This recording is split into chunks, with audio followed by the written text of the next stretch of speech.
थेट रायगडावरती जाऊया। मुख्यमंत्री एकनाथ शिंदे पोहोचलेले आहेत। शिवराज्याभिषेक दिनाचा सोहळा आज रायगडावरती साजरा होणार आहे आणि रोपवेच्या माध्यमातून मुख्यमंत्री रायगडावरती पोहोचतील।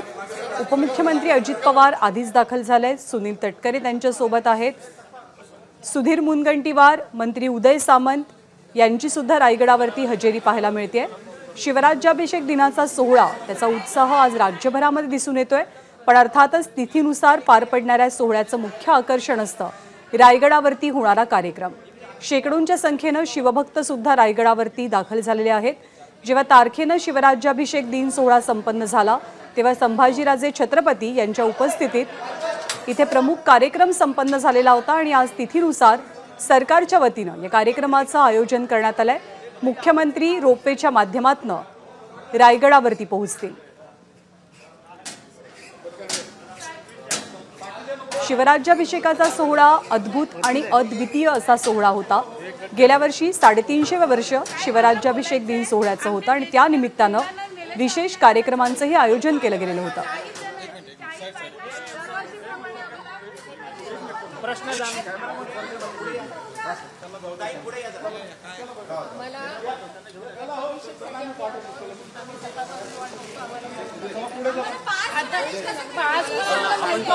मुख्यमंत्री एकनाथ शिंदे सध्या जिल्हे रायगडावरती आणि शिवराज्याभिषेक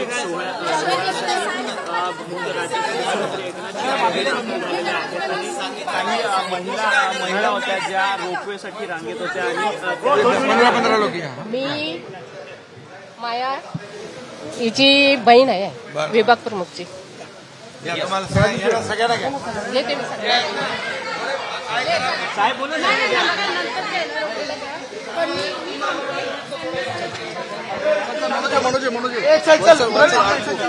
इथे बरीचशी सर्वसामान्य जनता सुद्धा आली आहे, ज्यांनाही अर्थात रोपवेच्या माध्यमातून रायगडावरती पोहोचायचे, कारण रायगड चढणं प्रत्येकाला शक्य होत नाही। त्यातही सध्या पावसाळ्याचे दिवस आहेत।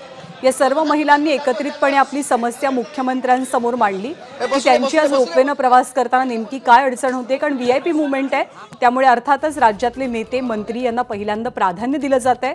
मुख्यमंत्र्यांनी त्या सर्वांचं म्हणणं शांतपणे ऐकून घेतलं आणि त्यांनाही लवकरात लवकर प्रवास करता यावा अशा सूचना तिथल्या अधिकाऱ्यांना दिल्याचं कळतंय। तर रायगडावरती शिवराज्याभिषेक दिनाचा सोहळा थोड्याच वेळात संपन्न होणार आहे। मुख्यमंत्री, उपमुख्यमंत्री आणि अन्य मंत्र्यांची या सोहळ्यासाठी उपस्थिती असेल।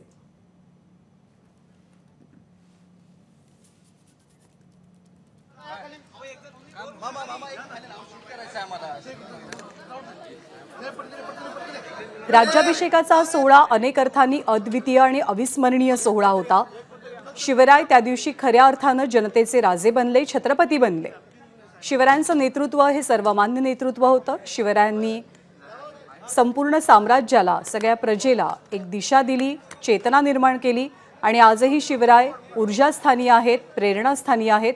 त्याच छत्रपती शिवाजी महाराजांच्या राज्याभिषेक दिनाच्या सोहळ्यानिमित्त शासनाच्या वतीनं कार्यक्रमाचं आयोजन करण्यात आलंय आणि याच कार्यक्रमाला उपस्थिती लावण्यासाठी मुख्यमंत्री रोपवेच्या माध्यमातून रवाना होतात।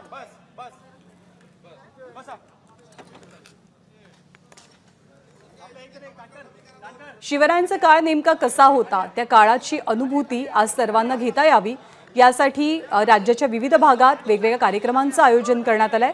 रायगडावरती खास करून साहसी खेळांचं आयोजन केलं जातं। राज्याचे मुख्यमंत्री, राज्याचे उपमुख्यमंत्री दोघेही जण रोपवेतनं प्रवास करतानाची दृश्य, अजित पवारांची दृश्य ही काही वेळापूर्वीची आहेत। ते रायगडावरती सध्या पोहोचलेत। सुनील तटकरे, अदिती तटकरे दोघेही जण त्यांच्यासोबत उपस्थित आहेत। तर मुख्यमंत्री थोड्याच वेळात रवाना होतील। रोपवेचा हा प्रवास अवघ्या काही मिनिटांचा प्रवास आहे।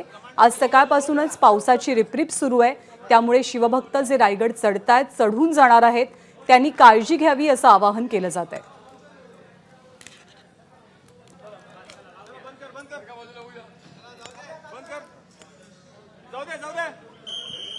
तर छत्रपती शिवरायांचा 351वा शिवराज्याभिषेक दिन सोहळा आज राज्यभरामध्ये संपन्न होतोय। रायगडावरती खास करून मोठा उत्साह दिसतोय, कारण रायगड ही स्वराज्याची राजधानी। शिवरायांचा राज्याभिषेक इथेच संपन्न झालेला होता आणि त्याच आठवणींना जागृत करण्याचा प्रयत्न आजच्या विविध कार्यक्रमांच्या माध्यमातून शिवभक्तांकडून केला जात असतो, सरकारकडून केला जात असतो। पारंपरिक वेशभूषा परिधान करून अनेक मावळे हे आज रायगडावरती दाखल झालेत। मुख्यमंत्र्यांनी सुद्धा कूच केलेला आहे आणि रोपवेच्या माध्यमातून अगदी काही मिनिटात मुख्यमंत्री रायगडावरती पोहोचतील आणि मुख्य कार्यक्रमाला सुरुवात होईल। एबीपी माझा, उघडा डोळे बघा नीट।